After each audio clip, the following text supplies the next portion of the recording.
लेकिन RCM business नाम का जो बैकअप है, आपने नेटवर्क अगर एक बार खड़ा कर लिया तो आप जिंदगी में क्या कर सकते हैं ये आप सपने में भी नहीं सोच सकते। जब बिजनेस शुरू हुआ था तब जयपुर में हमारे दोस्त थे, ओपी शर्मा जी। मैं कंप्यूटर हार्डवेयर का काम करता था, सॉफ्टवेयर का काम करते थे। और बिजनेस जब शुरू हुआ था हम बात करते थे कि परिवार को कितनी बड़ी विरासत देके जा सकते हैं। उस टाइम उनका बच्चा, आज जिनको आप रवि ओपी शर्मा के रूप में जानते हैं, उस टाइम वो मेरे ख्याल से 7th के आसपास पढ़ता था, और हम घर में बैठ के आपस में साथ साथ रहते थे, अड़ोस पड़ोस में, मतलब आजू बाजू वाले मकान में। और ये चीजें जब एक प्रोडक्ट था तो समझ में नहीं आती थी कि डायरेक्ट सेलिंग बिजनेस में मतलब इतनी बड़ी विरासत, मतलब जो आदमी सोच नहीं सकता वो खड़ी हो सकती है। आज ओपी शर्मा जी को भी गए हुए हमारे बीच में से ऐसे बहुत सारे एग्जाम्पल हैं। ओपी शर्मा जी एक और बड़े एग्जाम्पल हैं। ओपी शर्मा जी को गए हुए आज करीबन 7-8 साल हो चुके हैं, और आज जो बच्चा छोटा था वो बड़ा हो चुका है और आरसीएम का बहुत शानदार लीडर भी बन चुका है। और करीबन करीबन मेरे ख्याल से 20-25 लाख रुपए महीने की इनकम उनके घर में आती है।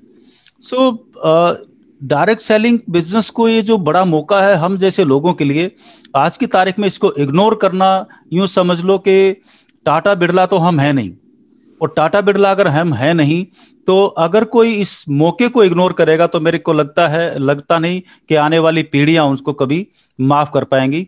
ऐसा कुछ जो है वो रिज्यूम स्लाइड शो। मैं वापस अपने टॉपिक के ऊपर आता हूं। और आरसीएम बिजनेस के अंदर 32% पैसा कमीशन के रूप में मिलता है, या आपकी वेबसाइट के ऊपर लिखा हुआ है। रॉयल्टी इनकम आती है 3%, 4.5%, 6%, 8% रॉयल्टी होती है, 32% और 8%, 40% ये आता है। टेक्निकल बोनस जो है वो 5% होता है। इसकी तरफ अगर हम धीरे धीरे भी पढ़े, हम किसी भी हालात में हो, किसी भी गांव में, किसी भी शहर में है, कहीं पर भी है, पढ़ना इंपॉर्टेंट है। नंबर वन, अपनी 100% प्रोडक्ट बाजार से छोड़ के आरसीएम से खरीदना शुरू करिए। अभी आरसीएम में हेलीकॉप्टर नहीं है, बाजार से ले लीजिए। जिस दिन आरसीएम में हेलीकॉप्टर नाम का प्रोडक्ट आएगा, आपको जरूरत है तो आरसीएम से ले लीजिए। राइट, जो सामान आरसीएम में है वो आप अपनी इंडस्ट्री बिल्ड कर रहे हो तो इससे लेना जरूरी है। इसलिए यहां पर लिखा गया, धीरे धीरे आगे बढ़ने में ना डरें, बल्कि एक जगह खड़े रहने से आप डरिए, क्योंकि ये बहुत खतरनाक सिचुएशन है। जिस तालाब का पानी खड़ा रहता है उसमें गंदगी आ जाती है, और नदी का पानी दुनिया पीती है क्योंकि बहती हुई नदी है। तो इसलिए बोला जाता है, चलती का नाम गाड़ी, खड़ी का खटारा। जब आप 5% टेक्निकल, ये आता है जब आप टेक्निकल अचीवर बनते हैं तो आपकी इनकम लाखों में होना शुरू होती है।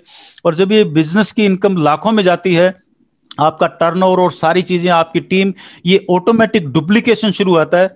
और एक दिन आपका जो बिजनेस है वो अनकंट्रोलेबल हो जाता है। और जब ये अनकंट्रोलेबल होता है, अब लोगों को लगता होगा कोई शहर में रहता है, कोई गांव में रहता है। और जो आगे आने वाली जानकारी मैं आपको देने वाला हूं, उससे पहले जो अगली स्टोरी जो आपके बीच में है, हमारे आदरणीय सीपी सिकवाल साहब, मेरे को बहुत अच्छी तरह याद है, करीबन 15 साल पहले मैं नागौर से शायद जयपुर की तरफ आ रहा था, और रास्ते में पुष्कर में उनसे मुलाकात हुई थी। गाड़ी में मेरे साथ एक और हमारे दोस्त जो है मौजूद थे। उन्होंने बोला रोको रोको रोको रोको, एक दोस्त है उससे मिलवाता हूँ, जान पहचान का है। उनसे मिले तो वो वहां पर बाहर एक सड़क के ऊपर ढाबे पे चाय पी रहे थे।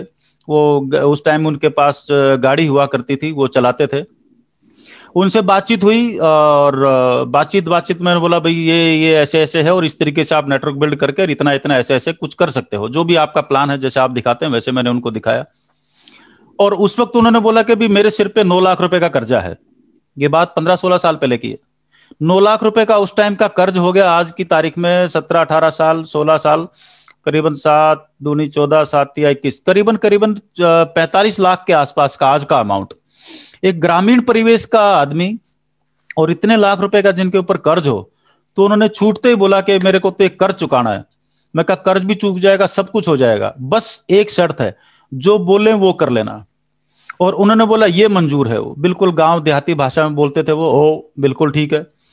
और इस तरीके से जो बातचीत की शुरुआत हुई।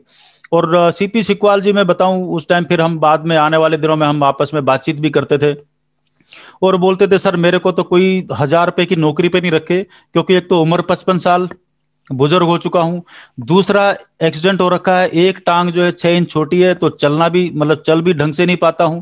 एक पैर में जूता उनका थोड़ा सा ऊंचा रहता है, बैलेंस मतलब बराबर करने के लिए दोनों टांगों का। तो इन किस्म के हालात, हालांकि जो उनके बेटे हैं वो उस टाइम पे वो सरकारी नौकरी जो है वो ज्वाइन कर चुके थे। और इन सब के साथ साथ जो सबसे पहला काम किया, कई लोग क्या होते हैं कि बदलने में बरसों लगा देते हैं, उनको बोलते हैं 100% प्रोडक्ट यूज कर लो और आरसीएम के कपड़े पहन लो। लेकिन अगले दिन कोई मीटिंग थी उनके, मैंने गुरुदेव बीसी छाबड़ा सर के साथ बात कराई, उन्होंने बोला वहां पे प्रोग्राम है और आपको सूट पहन के आना है। उन्होंने बोला जिंदगी में मैंने धोती के अलावा कुछ पहना ही नहीं है, कभी पैंट आज तक सिलवाई नहीं। और उन्होंने बोला कि अगर इसके लिए जरूरी है इस काम के लिए तो अभी लो। रात ही रात में उन्होंने अपना कोट और पैंट सिलवाया और अगले दिन मीटिंग में पहुंच, रात ही रात इमरजेंसी में। सो जिस आदमी का इस किस्म का कमिटमेंट हो, और जो आदमी जितनी जल्दी जिस चीज, मुझे पंजाब में जाके बिजनेस करना है तो मुझे धीरे धीरे पंजाबी सीख लेनी चाहिए, मुझे इंग्लैंड में जाके करना तो इंग्लैंड के कल्चर को सीख लेना चाहिए। तो आरएसएम का जो कल्चर है और जो भाषा है उसको जितनी जल्दी हम अडॉप्ट कर लेंगे उतनी जल्दी इसकी कामयाबी की सीढ़ियां। और वो दिन है, आज का दिन है। आज सीपी सिकवाल साहब रूबी क्वालिफाइड हैं। फिर धीरे धीरे उनके बेटे बिजनेस में आए, बेटे मतलब बहू जी उर्मिला जी, और उन्होंने जो मिलके परिवार के अंदर बिजनेस का माहौल बना, वो एमराल्ड क्वालिफाइड हैं। उनकी तीसरी पीढ़ी यानी कि उनके पोते जी अश्विनी सिकवाल जी, वो भी बड़े हो चुके हैं, 18 साल पार कर चुके हैं, बिजनेस करना शुरू कर चुके हैं और बहुत जल्दी आपके बीच में टेक्निकल अचीवर के रूप में आने वाले हैं। सब अपना अपना बिजनेस कर रहे हैं, एक ही घर में सब अपना अपना बिजनेस बिल्ड कर रहे हैं। और मैं कई बार बोलता हूं कि मैं क्या बेटे को जो है आप जो है पोते जी को स्टार्ट करा रहे हो, तो ये क्यों स्टार्ट कराया? तो उनका कई बार जवाब आता है कि विरासत है बहुत बड़ी, उस विरासत को संभालने के लिए वो तभी संभलेगी जब वो आदमी, मतलब जो आने वाली जो हमारी पीढ़ी है वो उस विरासत के लायक होगी, तो विरासत को और बड़ा कर लेगी, इसलिए इनका करना बहुत जरूरी है। तो जिस किस्म के विचार बिल्कुल एकदम डिसिप्लिन, और जिन लोगों का अभी उम्र उनकी 72 साल हो चुकी है, और ऊपर मैंने यहाँ पे लिखा है there is no age for retirement. जिन लोगों को लगता है मैं 50 का हो गया अब तो क्या फायदा है, तो सीपी साहब को तो 55 में मिला था। 55 साल में जो है वो अमेरिका के राष्ट्रपति ओबामा जी रिटायर हो चुके थे राष्ट्रपति बनके, लेकिन अभी जो राष्ट्रपति बने हैं जो बाइडेन, वो 77 साल में अपना करियर शुरू कर रहे हैं। तो किसी भी नेक काम को, अच्छे काम को, जो परिवार को और खुद की जिंदगी को, और जितना परिवर्तन देखा सीपी सिकवाल जी की जिंदगी में, उतना जिस किस्म से उन्होंने अपने आप को इस बिजनेस के लायक, और जितने परिवर्तन उन्होंने अपनी लाइफ में किए यहाँ पर आकर सीखे, वो मार्वेलस है, वो कमाल का है। और अगली जो शॉर्ट स्टोरी आपके बीच में आने वाली है, तो आप सब लोगों के और पूरे देश के जो प्रेरणा स्रोत हैं और एक बहुत शानदार जो है एग्जाम्पल हैं आरसीएम बिजनेस के, इस किस्म के अपनी कैटेगरी के, तो आपके बीच में मैं इनवाइट करने जा रहा हूं आदरणीय सिकवाल साहब। वेलकम सर, आदरणीय सीपी सिकवाल साहब, प्लीज वेलकम। हाँ, गुरुदेव को प्रणाम। हाँ प्रणाम सर, प्रणाम डॉक्टर कदम सर को प्रणाम, और मेरे जितने भी सीनियर साथी हैं नमस्कार, और हमारे great upline mister Sanjeev ji Goenka और कैलाश सर, मैं सबसे एक निवेदन करना चाहूंगा कि ज्यादा पढ़ा लिखा नहीं होने के कारण मेरी जो हिस्ट्री है वो तो कदम सर ने पूरी बता दी कि मैंने पुष्कर में ज्वाइन किया था, और एक मेरे पास गाड़ी हुआ करती थी जो सब्जी का काम करती थी। अब मैं मेरा पहले परिचय दे, क्योंकि आपने तो परिचय दे दिया, पर मेरा परिचय मैं मेरे हिसाब से ही दूंगा ना। Myself CP Sikwal, I belong from Mandor, Jodhpur, Rajasthan, but my birth palace village Sanju, district Nagaur, Rajasthan, and my RCM joining palace Pushkar, Rajasthan, and my RCM business in all Hindustan. और my education अब BA मैंने शुरुआत जब की थी 2005 में, कदम सर ने मेरे को ज्वाइन करवाया। बात में बात आई, मतलब क्या क्या हो सकता है, तो बोले जो मर्जी आए वो हो सकता है। मैं कर्जा से दबा हुआ हूँ, क्या मेरा कर्जा उतर जाएगा? क्यों कि मैं किसान परिवार से हूँ, और जिंदगी चल रही थी वो कस हिसाब से चल रही थी। आसानी से जिंदगी जीने वाली बात नहीं थी, वो ऐसा ही था, वो जीना और मरना ये एक साथ ही था, कोई खास बात नहीं। क्यों कस की जिंदगी जीने वाला आदमी क्या करता है, वो उसको विश्वास भी नहीं होता। परंतु कदम सर ने मेरे को कहा था कि आपको मेरे पे विश्वास करना पड़ेगा। आप क्या काम करते हो? तो मैं वैसे पैसे से इंजीनियर हूँ, मेरा कंप्यूटरों का काम है, मेरे पे विश्वास करना पड़ेगा आपको 3 साल। वो मैं कहूँगा वैसे करना है, मैं बिल्कुल करूंगा। अगर ये कर्जा उतर जाता तो मैं करूंगा, तो आपको बिल्कुल उतर जाएगा। परंतु आप में सबसे पहले तो बदलाव करना पड़ेगा। तो क्या बदलाव के जो ये आपके कपड़े है ये उतार करके आपको वैसा बनना पड़ेगा जैसा कोई दुल्हन लाने के लिए दूल्हा जाता है, चाहे वो भिखारी से भिखारी हो, वो भी अगर दूल्हा की ड्रेस में जाता है तो उसको दुल्हन मिलती है, ऐसी मिलती नहीं है। ये बात तो बिल्कुल सही है। तो आप कभी ये सूट वगैरह, सूट तो मैंने नहीं पहना, कि शादी में तो पहना होगा। वो शादी तो मेरी सन 1964 में हुई थी। उस टाइम ये सूट को जो चलन नहीं था, गाँव में सूट पहनता है कौन था, कोई नहीं पहना। मैंने मेरे पिताजी को एक बार कहा था जी मैं पैंट कराऊंगा, तो बोले कौन से दफ्तर में जाओगे आप, इसलिए मैंने कोई वो पैंट वाली पैंट, कभी जिंदगी में पैंट सूट पहनने की कोई बात ही नहीं थी। देखो भाई, मैं मेरी तरफ से अच्छा बोलूंगा, परंतु कुछ मिस्टेक हो जाए तो आप ये समझ लो मैं बोलता मेरे यहाँ से हूँ, परंतु मैं कुछ बोलने में मिस्टेक क्यों कर देता हूँ कि मैं इसमें मेरी पढ़ाई लिखाई वो थोड़ी आगे आ सकती है और आ सकती है। थोड़ा बात को आप एडजस्ट कर लेना, क्योंकि ये सारी चीजें आश्रम के अंदर ही मेरे को 55 साल की उम्र बाद में मिली। मैं तो पूरा परिपक्व था। परिपक्व कैसे? जब परिपक्व कोई हो जाता है तो फिर उसके वो सारी चीजें उससे होनी हाथ की बात नहीं है। परंतु मैंने इनका कहना माना और बात समझा। मैंने तो बोला कर्जा उतर जाएगा, क्या जादू की छड़ी है क्या? तो आप बोले जादू की छड़ी तो आपको लेना पड़ेगा, जादू हम बरते हैं। जो मैंने उसी रात वो सारे कपड़े सिलवाए, दूसरे दिन मीटिंग की, मैंने मीटिंग अटेंड की और वैसा ही करिश्मा हुआ जो वास्तव में इन्होंने कहा था। क्योंकि मैं सबसे पहले इनको एक बात और पूछी थी कदम सर को, कि जी मैं पढ़ा लिखा नहीं हूँ, पढ़ा लिखा बिना काम कैसे होगा? तो पढ़े लिखे काम तो 7वीं क्लास से कोई मायना नहीं रखता, पढ़ता लिखता रहना जरूरी है। मैं पढ़ता लिखता रहूंगा जरूर। तो मैंने पढ़ने लिखने की तो वो बात मन में ही ठाल ली थी, अगर पढ़ने लिखने से पैसा आता तो क्यों नहीं करेंगे। फिर मैंने कहा जी मेरी उम्र 55 साल है, तो इन्होंने बोला था मदर टेरेसा 55 साल के बाद में ही मदर टेरेसा बड़ी थी। फिर मैंने कहा मेरी एक टांग टूटी हुई है तो कोई फर्क नहीं पड़ता, यहाँ से टूटे हुए नहीं हो, यहाँ से टूटा हुआ तो नहीं, बस यहाँ से टूटे नहीं हो तो कुछ भी कर सकते हो। तो मैंने दोस्त शुरुआत की थी मार्च 2005 में, और दिसंबर 2005 में मैंने फुल फ्लैश रॉयल्टी ले ली थी। और अब कई लोग तो तकलीफ से काम करते थे, मैंने तकलीफ इसमें समझी नहीं। क्यों से नहीं समझी? तो मेरे को कोई तकलीफ आई नहीं। कई लोग नाम देते थे, इसी मेरे को क्या फर्क पड़ता? मेरे को मालूम था ये नाम देने वाले लोग हैं ये अपनी श्रेणी के लोग हैं, क्योंकि मैं भी तो उसी श्रेणी से निकला हुआ था कि हम हिंद का जवाब पत्र से लेके रहेंगे, जो हमसे टकराएगा मिट्टी में मिल जाएगा, कांग्रेस की जय हो, बीजेपी की जय हो, ताश खेलने के अलावा कोई दूसरा काम नहीं। तो कुल मिला के बात यह थी कि हम भी उन्हीं लोगों में से, क्यों कोई व्यापारिक प्रोफेशन से थे नहीं, था भी नहीं। तो मेरे तो बस बात यही थी कि मैं कामयाब कैसे हूँ। तो उन्होंने बोला जी आपको कामयाब होने के लिए आपको तो बस बदलाव जरूरी है। तो बदलाव, मैंने पहला बदलाव सूट पहनने का कर लिया। तो पहला बदलाव तो वो हो गया। अब वो बोले आपकी सोच में बदलाव होना, आपकी बातचीत में बदलाव होना, आपकी सारी चीजों में बदलाव जरूरी है। बदलाव तो होता होएगा, क्यों एक साथ एक नील का ड्रम भरा हुआ रहता है और नील का ड्रम भरा हुआ होता है, वो पीने लायक नहीं होता है, वो पानी पीने लायक नहीं होता है। उस ड्रम में कम से कम 10 पानी के ड्रम और डालते हैं जब वो पानी पीने लायक होता है। तो मैं तो उसी तरह से पूरा परिपक्व था, किसमें? नेगेटिविटी में। तो मैं तो पूरा परिपक्व हूँ। अब उसको अगर ठीक करना तो फिर ये गुरुदेव और कदम सर, जब मेरा ऑपरेशन करना शुरू किया तो गुरुदेव अगर नहीं होते, बीसी छाबड़ा सर है, तो मेरे जैसे, मैं समझता हूँ मेरे जैसे आदमी को सरेंडर कर दिया, इससे ज्यादा तो कोई हो नहीं सकता। क्यों 55 साल की उम्र में तो आदमी लोग कहते हैं मैं तो रिटायर्ड हो गया। तो साहब मैंने 2005 मार्च 2005 में शुरू की थी। दिसंबर 2005 में फुल प्लेस रॉयल्टी पे चला गया। मेरा रॉयल्टी सेलिब्रेशन हुआ था मेडता सिटी में, गरीब नवाज गेस्ट हाउस में। वहाँ पे रामानंद जी बजाज सर आए थे मेरे रॉयल्टी सेलिब्रेशन में। तो इन्होंने सारी बातें पूछी, मगर जी मैं इसी हिसाब से हूँ। तो ये बोले मैं, अरे वो आप तो क्यों नहीं? मैं तो 7वीं क्लास पढ़ा लिखा हूँ।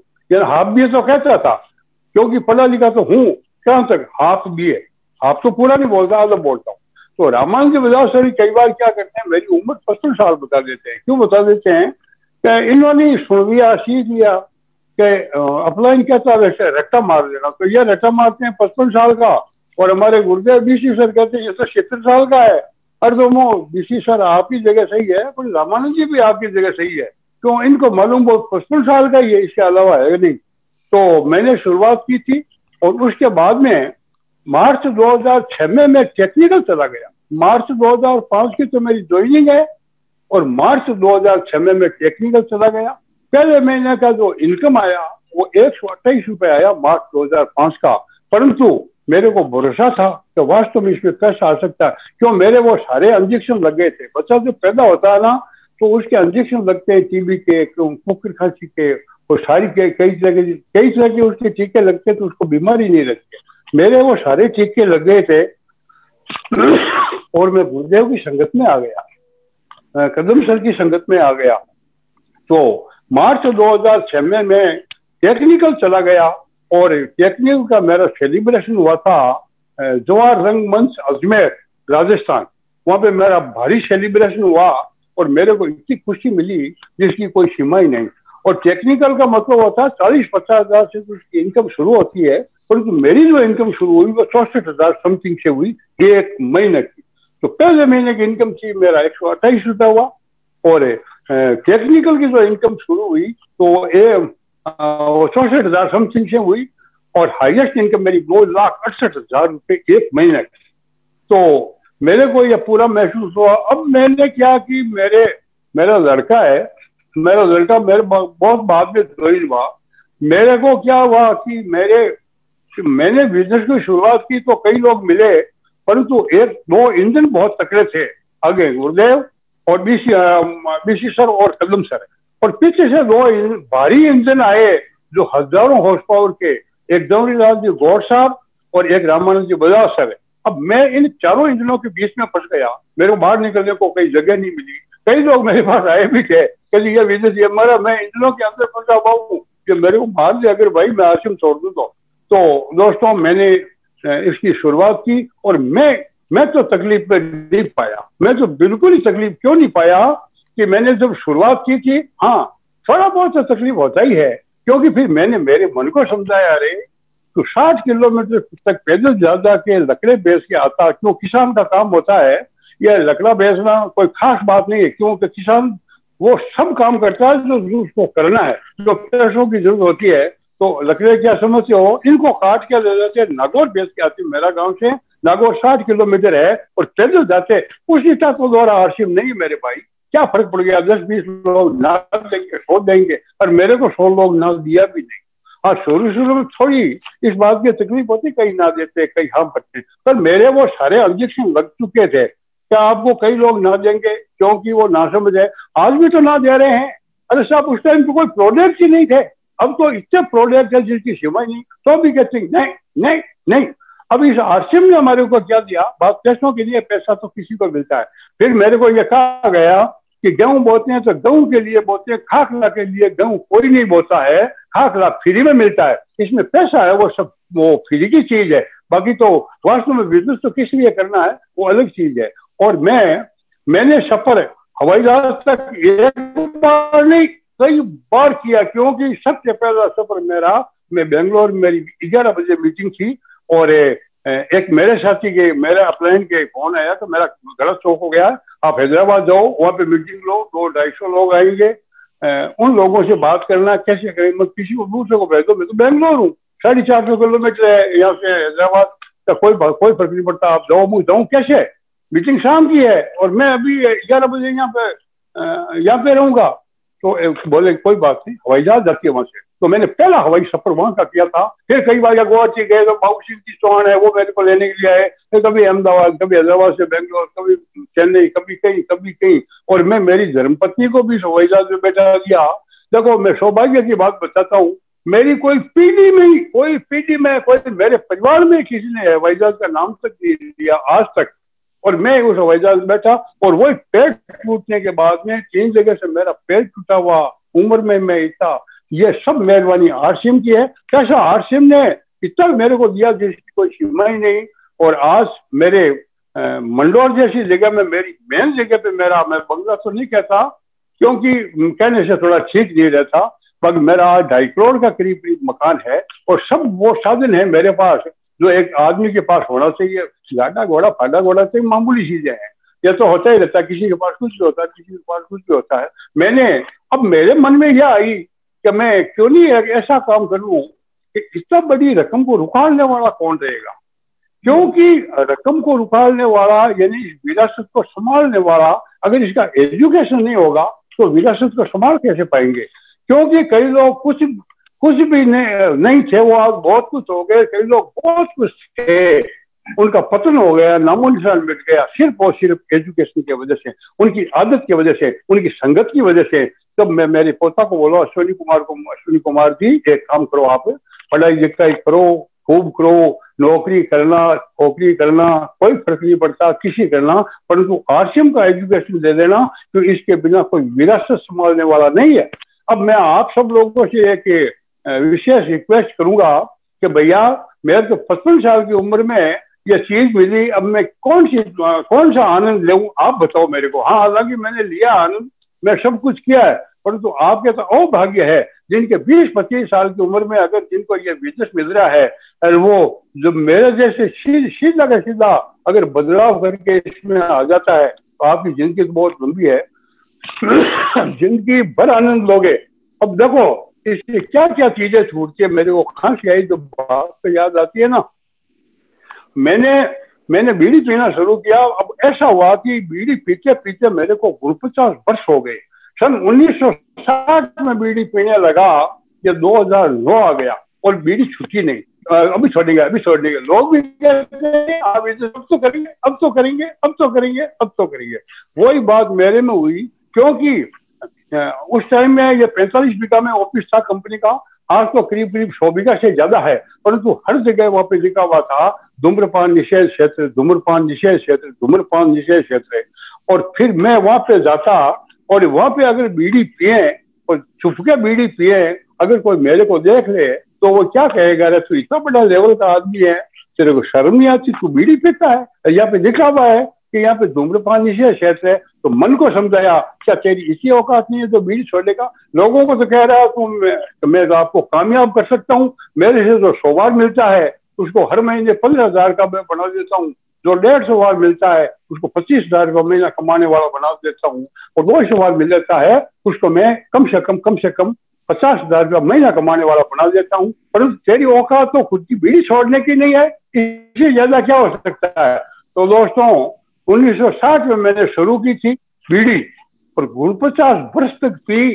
सन 2 मार्च 2009 को 11 बजे मैं टीसीसी के पास में जाकर के मैं कहा मैं अब बीड़ी नहीं पीऊंगा। तो टीसीसी सर ने कहा शिपाल साहब बीड़ी पीते हो आप? बीड़ी पीते थे, वहां पीता हूँ, क्या से पीता हूँ, अब नहीं पीऊंगा। अगर अब पिया तो 51,000 रुपये जुर्माना के। बोले एक बार तो क्या मेरे फर्क पड़ता, मैं टेक्निकल एसीवर हूँ, 1000 के नोट की सुबह बीड़ी पीऊँ, 1000 के नोट की शाम को पीऊँ, मेरे कोई फर्क नहीं पड़ता।